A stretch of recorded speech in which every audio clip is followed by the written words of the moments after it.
নমস্কার বন্ধুরা, সবাই ভালো আছেন তো? আমি সুস্মিতা নতুন আবার একটা ব্লগে আপনাদের স্বাগত জানিয়ে আজকের ভিডিওটা কিন্তু সন্ধ্যে থেকে শুরু করছি। চা দিয়েই আজকে ভিডিওটা শুরু করছি। আর সন্ধেবেলায় আমি খুব একটা এখন চা খাচ্ছি না, কারণ ও তো বাড়িতে নেই আর একা একা খেতে ভালোও লাগে না। আর চা খেলে এখন দেখছি খুব একটা ভালো লাগছে না, তো তার জন্য সকালেই শুধু চাটা খাই, বিকালে এত খাই না। তো আজকে একটু ভালো লাগছে না মনটা, তাই ভাবলাম একটু চা করে খাই। তো মেয়েও বলছিল কতক্ষণ থেকে, মা একটু চা করো, খাবো। তো এই যে ভাইপু আছে, ওকে জিজ্ঞেস করলাম, ও বললো না আমি খাবো না, তোমরা খাও। তো এই কাজের বোন এসছে, তাই জন্য 3 কাপ করলাম চা, কারণ একা একা চা খেতে তো ভালো লাগে না। তাই ও, আমি আর মেয়ে 3জন বসে চা খাবো। তো চা করে নিয়ে এসে এই যে গল্প করতে করতে চা খাওয়া হচ্ছে আমাদের। আর চা কখনো একা বসে খেলে মজাটা হয় না, 2-3জন হলে তবে গিয়ে চা খেয়ে মজা আছে। তো এই যে চা খেয়ে ভাবছি যে রাত্রে কি রান্না করব। ভাইবু আছে, তো তাকে জিজ্ঞেস করলাম, সে বলল আমি ভাত খাবো, আর দুপুরে তো আমার মাছের তরকারি আছে, আর একটু আলু ভাজা করে দিলে আমি খেয়ে নেবো। তো সে বললো যে আমি আলু ভাজা খেতে খুবই ভালোবাসি। তো আমি বললাম ঠিক আছে, তাহলে আমরাও খাই আলু ভাজা। বাঙালিরা কার ভালো লাগে না বলুন? প্রত্যেকেরই আলু ভাজা বা আলুর যে কোনো তরকারি প্রত্যেকেরই ভালো লাগে। তো ভাবলাম ঠিক আছে, আমারও পরোটা আছে, পরোটার সঙ্গে আমারও খাওয়া হয়ে যাবে, তোমরাও ভাতের সঙ্গে খেয়ে নেবে। তো সেই জন্য আলুটা ভাজবো বলে ভাবছি, আর অল্প একটু ভাত করলে ও মামি ভাগ্নি করে খেয়ে নেবে, আর আমার পরোটা আছে আমি খাবো। তারপরে ভাবছি সন্ধেবেলায় যখন একটু ফাঁকা আছি, মেয়ের ওয়ার্ড্রপটা আজকে একটু গুছিয়ে নিব। তো এই যে আজকে কিন্তু মেন কাজ হচ্ছে ওয়ার্ড্রপটা পরিষ্কার করা, কারণ ওই যে পুজো থেকে অগোছালো করে মেয়েটা ফেলে রেখেছে। তারপরে সামনে পরীক্ষা আছে, এখন পরীক্ষা শেষ না হওয়া পর্যন্ত সে কোনো কিছু পরিষ্কার করতে পারবে না। তাই ভাবলাম আজকে অল্প যখন রান্না আছে শেষ করে চলে যাই, মেয়েটার ওই আলমারিগুলো বা ওয়ার্ড্রপগুলো ওইটা পরিষ্কার করে দিব। আর যেহেতু একটা ঘরের একটা রুমের পুরো দেওয়াল, একটা সাইডের দেওয়াল পুরো ওয়ার্ড্রপ আছে, তার অনেকটা বড়, আর জিনিসও অনেকটা আছে। তো যতটুকু পারবো আজকে ভাবছি গুছিয়ে রাখবো। কিছুটা গোছানো আছে, তো কিছুটা গোছানো নেই। তো যেগুলো গোছানো নেই সেইগুলো ভাবছি পরিষ্কার করে গুছিয়ে রেখে দিব। তো তাই জন্য ওই যে তাড়াতাড়ি করে আমি বললাম যে রান্নাটা শেষ করে নিই। আর এদিকে পুচকিটা ঘুমোচ্ছে, তো তার মা তার কাছে আছে, এই জন্য আমি বললাম আলু ভাজার ভাতটা করে নিই, তারপরে গিয়ে গুছিয়ে দিব। তো এই যে আলু ভাজা ভাতটা আমি করে নিচ্ছি। আর আলু ভাজা ভাত করতে তো খুব একটা টাইম লাগে না।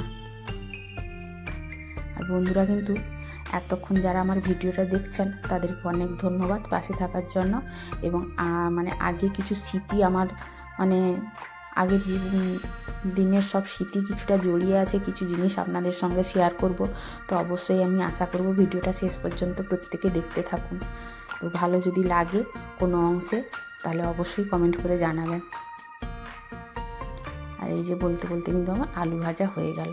আর মেয়ে সেদিকে পড়তে বসেছে, কারণ ওদের পরীক্ষা কিন্তু শুক্রবারে আরম্ভ হবে। অন্যান্য ক্লাসের পরীক্ষাগুলো প্রায় বলতে গেলে শেষ হয়ে গেছে। তো এই যেহেতু মেয়ে 9-এ পড়ে, তো 9-এ শুক্রবার থেকে আমাদের এখানে ওদের স্কুলে শুক্রবার থেকে শুরু হবে। তাই একটু টেনশানে আছি, চিন্তায় আছি কি করবে না করবে। আর তারপরে সপ্তাহে কিন্তু আমার ওই পিসির বাড়িতে দুটো অনুষ্ঠান আছে। তো কী করে করব মেয়েটাকে নিয়ে সেটাই ভাবছি। হয়তো খুব একটা এনজয় করতে পারবো না, যাই হোক যতটুকু করতে পারবো তাই করব, আর কি করা যাবে, কিছু করারও তো নেই। তো যাই হোক, আর আমার যে পিসেমশাই হসপিটালে আইসিইউতে ভর্তি ছিলেন, উনি এখন অনেকটাই ভালো আছেন। তো যার জন্য পিসি উনিও আজকে চলে এসছে, যেহেতু ওনার বৌমা আর নাতনি আমার বাড়িতে আছে, বাড়িতে অনুষ্ঠান আছে, বাড়ির অনেক কাজকর্ম আছে, তাই ওরা পিসি চলে এসছে। ওরা আজকে চলে যাবে, কালকে চলে আজকে যেহেতু ভিডিওটা এডিট করছি, তো কালকে ওরা চলে যাবে। তো বাড়ি আবার ফাঁকা হয়ে যাবে, তো কিছু করার নেই। আর এই যে দেখুন ওয়ার্ড্রপটা পরিষ্কার করতে চলে এসেছি। মেয়ের এই আলমারিতে আমার কিন্তু এই কয়েকটা শাড়ি আছে, কারণ আমার আলমারিতে যেসব শাড়িগুলো আমি রেখেছি ও ভর্তি হয়ে গেছে বলে, জায়গা নেই বলে, আর এগুলো পুজোতে পরা হয়েছিল পরপর, এই জন্য এগুলো এতটা পরিষ্কার করা হয়নি বলে মেয়ের ওয়ার্ড্রপে আমি এগুলো কিছুটা রেখেছি। আর এই পরার ড্রেসগুলো যেগুলো সেগুলো রাখা আছে কিছু, আর এইগুলো মেয়ের ড্রেস। আর দেখুন মেয়ে পড়ছে, ওইদিকে গোটা খাট কীরকম বইগুলো ফেলে রেখেছে। মানে একটা বই সেখানে পড়ছে। আর এদের তো এখন সত্যি কথা বলতে কি একটা বইতে মানে অঙ্ক বইতে হয়তো 4টাখানি 5টাখানি বই, তো কী করে যে পড়ে সত্যি আমিও ভেবে পাই না যে আমাদের বেলায়ও এত এত বই ছিল না। তো যাই হোক, এই যে পরীক্ষা আছে বলে পড়ছে, আর বই গোটা মানে খাট গোটা মেলিয়ে ফেলেছে। তো সেদিকে পড়ছে বলে আমি এদিকে মানে গুছিয়ে দিচ্ছি, আর ও বলছে তুমি সেদিকে সরে যাও সরে যাও। আমি পড়ছি, তুই তোর পর, আমি এদিকে আস্তে আস্তে করে গুছিয়ে নিব। তো আমি গোছাচ্ছি। আর এই যে এদের তো এখন মানে আলমারি যেহেতু করে দেওয়া হয়েছে বলে জামা যেন ভর্তি। আর সত্যি কথা বলতে আমরা এতটা পরিনিও, আমাদের এত চাহিদাও ছিল না। এখনকার এই জেনারেশনের বাচ্চাদের মানে মনে হয় প্রত্যেক মাসে একটা দুটো করে ড্রেস চাই, না হলে বলবে ও পড়ছে সে নিচ্ছে আমাকে একটু এনে দাও। তো এই করে অনেক সময়। এই যে মামির জন্য, মামির সঙ্গে যে গেছিলাম, ও বললো, অবশ্য সেদিন বা সে বলেনি যে আমাকে এই ড্রেসটা এনে দাও, আমাকে ভালো লাগলো বলে এটা আমি এনে দিয়েছি। তো যাই হোক, এই যে এইগুলো গোছাতে হচ্ছে, অগোছালা হয়ে সব পড়েছিল। আর এটা হচ্ছে কিন্তু তার লেহেঙ্গা, ওর মামার বিয়েতে এনেছিল। ওই এত দামের জিনিস একবার দুবার পরা হয়, তারপরে সেরকম পরে থাকে। এগুলো সত্যি গায়ে লাগে বড্ড। আর কি করব, কিছু করার নেই। ও ইচ্ছে হয়েছে আমি মামার বিয়েতে পরবো লেহেঙ্গা, সবাই পরছে, ঠিক আছে করে দেওয়া হয়েছে, কিন্তু সেই কোথায় একবার দুবার বছরে পরা হয়, তারপরে সেরকমই পড়ে থাকে আর থেকে থেকে ছোট হয়ে যায়। এই জন্য কিন্তু আমি বন্ধুরা মেয়ের ড্রেসও মানে বেশি দিন যেগুলো ছোট হয়ে যায় রাখি না। কারণ ওই যে কাজের বোনটা আছে, তার মেয়ে হচ্ছে আমার মেয়ের থেকে একটু ছোট, এই জন্য মেয়েকে যেগুলো ছোট হয়ে যায় ওর মেয়ের জন্য দিয়ে দিই। কারণ ঘরে রেখে জমিয়ে থেকে তো কিছু লাভ নেই, আর যদি কেউ পরতে চায় তাহলে দিয়ে দেওয়াটা ভালো। তো আমি সেই জন্য দিয়ে দিই। মেয়ের যেগুলো ছোট হয়ে যায়, বা অনেক সময় অনেক ড্রেস এনেও না পরতে চায় না, একবার দুবার পরে বলবে এখানে টাইট হয়ে যাচ্ছে, এখানে ফিটিংস হয়নি, এখানে ভালো লাগছে না, সেরকম পরেই থাকে। তো আমি কি করি, তাকে দিয়ে দিই, বা কেউ চাইলেও দিয়ে দিই। তার মধ্যে কোনো জিনিস যদি খুব একটা ভালো লেগে যায়, বা হয়তো কেউ দিয়েছে খুব ভালো, মনে গেঁথে গেছে ওই জিনিসটা, তাহলে হয়তো সেই জিনিসটা রেখে দিই। অনেক সময় হয় না, একটা জিনিস এত পছন্দ হয়ে যায় যে কাউকে দিতে ইচ্ছে করে না। তো আমারও কিছু জিনিস সেরকম আছে যেগুলো আমি মেয়েকে দিয়েছি, এখন মেয়ের কাছে আছে। তো দেখতে থাকুন, দেখাচ্ছিও সেগুলো। মানে এত সত্যি স্মৃতি জড়িয়ে আছে সেগুলো, মানে সেগুলো কাউকে দিতেও ইচ্ছে করে না, আর কাউকে দেওয়াও যাবে না। সে যদি থেকে থেকে নষ্টও হয়ে যায় না, কাউকে দিতে ইচ্ছে করবে না। আর এইগুলো দেখুন, এই কৌটোটার মধ্যে যত স্কার্ফ আছে আর ওড়না আছে, এর মধ্যে সব গুছিয়ে রেখে দিচ্ছি। কারণ আমারও অনেক ওড়না আছে আর স্কার্ফ আছে, যেগুলো রেখেছি মেয়ে আর আমি একসঙ্গে জয়েন্ট করে রেখেছি, মানে ওই কৌটোর মধ্যে। আর এই যে ছোট ছোট হ্যাঙ্গারগুলো দেখছেন না বন্ধুরা, এইগুলো কিন্তু আমার ছেলে মেয়ে যখন ছোট ছিল, ওই আলমারির মধ্যে যখন ড্রেস রাখতাম ওদের, তখন এই হ্যাঙ্গারগুলোই রাখতাম। খুব ছোট ছোট হ্যাঙ্গারগুলো, খুব দেখতে খুব ভালো লাগে। আর এখন যেহেতু বড় হয়ে গেছে, ওদের ড্রেসও বড় হয়ে গেছে, তো এই হ্যাঙ্গারগুলোতে কিন্তু ওদের ড্রেস আর মানে ঢোকানো যায় না। যদিও একটু ঢুকিয়ে দিই, ওগুলো মানে মুড়ে যায়, বেঁকে যায়, এরকম হয়ে যায়। তো তার জন্য এখন বড় হ্যাঙ্গারেই রাখতে হয়। আর এই যে সোয়েটারটা বন্ধুরা, এটা মেয়ের সোয়েটার রেখে দিলাম। এই যে হাতে যে সোয়েটারটা আমি নিয়েছি, এই সোয়েটারটা কিন্তু আমার সোয়েটার। আমার মা মানে কি বলবো, হাতের কাজ এত জিনিস করতো, উলের জিনিস বলুন, ক্রুশের জিনিস বলুন, বা হ্যান্ড পেন্টিং বলুন, আমার মা খুব করতো।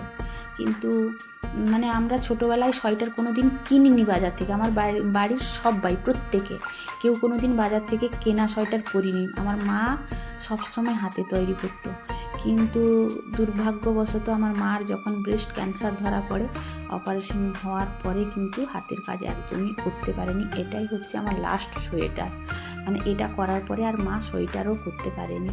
তো এইটাই আমার কাছে খুব স্মৃতি হয়ে আছে। এই জন্য আমি যতদিন পরেছি, এরপরে মেয়েকে দিয়েছি। মেয়ে যতদিন পরবে তারপরে আমি রেখে দিব। অন্তত আমি যতদিন বেঁচে থাকবো এটা আমার কাছেই থাকবে, এটা আমি কাউকে দিতেও পারবো না। তো যাই হোক, এটা কিন্তু স্মৃতি হয়ে থেকে আছে।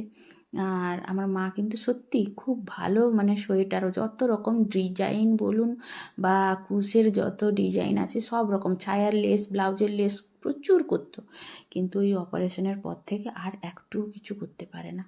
তো যাই হোক, আমার বাচ্চারা কিন্তু দিদার হাতের ওই সোয়েটার বলুন বা গেঞ্জিও মা তৈরি করতো ক্রুশ দিয়ে। তো এইগুলো আমার ছেলে মেয়ে কিন্তু পায়নি। তো যাই হোক, কিছু করার নেই। আর এই যে ব্লাউজটা দেখছেন না, আমার মা যখন অপারেশন হয়ে কেমো নিয়ে আসতো না, তখন এটা কিন্তু আমার জন্য নিয়ে এসেছিল ফার্স্ট। আমি তখন 10-এ পড়ি, নিয়ে এসেছিল চিকনের কাজ করা এই ব্লাউজটা, 30 সাইজের ব্লাউজ। প্রথম এই হচ্ছে আমার এটা ব্লাউজ। আমার মা কেমো নেওয়ার পরে, প্রথম কেমো নেওয়ার পরে কলকাতা থেকে আসার পথে বাড়ি এই ব্লাউজটা আমার জন্য নিয়ে এসছে। আর এই ব্লাউজটাও এখনও নষ্ট হয়নি, এটাও এখন মেয়েকে দিয়েছি, কিন্তু তাকে দেওয়ার পরে সে যখন পরবে না তখন আমার কাছেই থেকে যাবে। আমার যতদিন জীবন থাকবে আমি কাউকে এই জিনিসটা দেব না। তো এইটা স্মৃতি হিসাবে আমি রাখবো। আর এই যে জামাটা, ওই জ্যাকেটটা কিন্তু আমি উত্তরাখণ্ড থেকে নিয়ে এসেছিলাম, বেড়াতে গেছিলাম উত্তরাখণ্ডে, ওখান থেকে নিয়ে এসেছিলাম। আর এটা হচ্ছে কিন্তু আমার স্কুলের শাড়ি।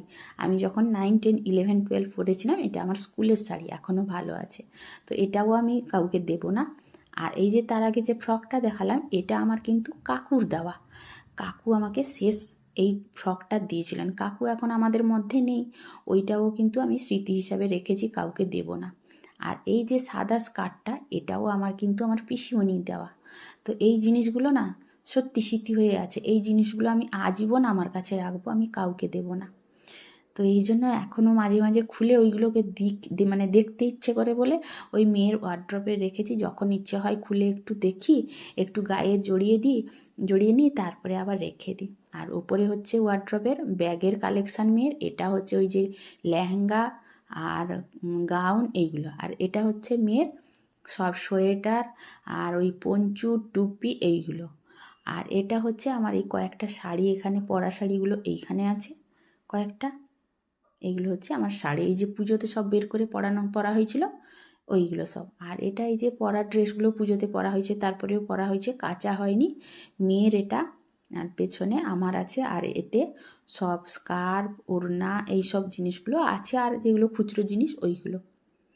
আর এটা হচ্ছে মেয়ের সব ড্রেস। এর মধ্যে কিছু আবার আমারও আছে, যেগুলো আমার ছোট হয়ে গেছে, সেগুলো মেয়েকে দিয়ে দিচ্ছি। এটা হচ্ছে পুরো মেয়ের ওয়ার্ড্রপ। আর বন্ধুরা, মানে কীরকম দেখাচ্ছে আমি বুঝতে পারছি না ঠিক, এটা কিন্তু অনেকটাই বড়। এগুলো হচ্ছে ওড়না সব আছে। আর এটা হচ্ছে ওর বেডিং সেট, বেড কভার আর বালিশের ওয়ার, পাশ বালিশের ওয়ার ওইগুলো। এটা শুধু মেয়েরই। আর এই নিচে হচ্ছে, এটাও চাদর, ওপরে হচ্ছে গায়ে দেওয়া চাদর, নিচেরগুলো হচ্ছে বিছানা চাদর। আর এইখানে কিছু আমার পুরনো ড্রেস আছে, এইগুলো কিন্তু আমার পুরনো ড্রেস, এগুলো ছোট হয়ে গেছে। এটা আমার শাড়ি আছে, তোয়ালে আছে, এইসব খুচরো জিনিস এর মধ্যে আছে।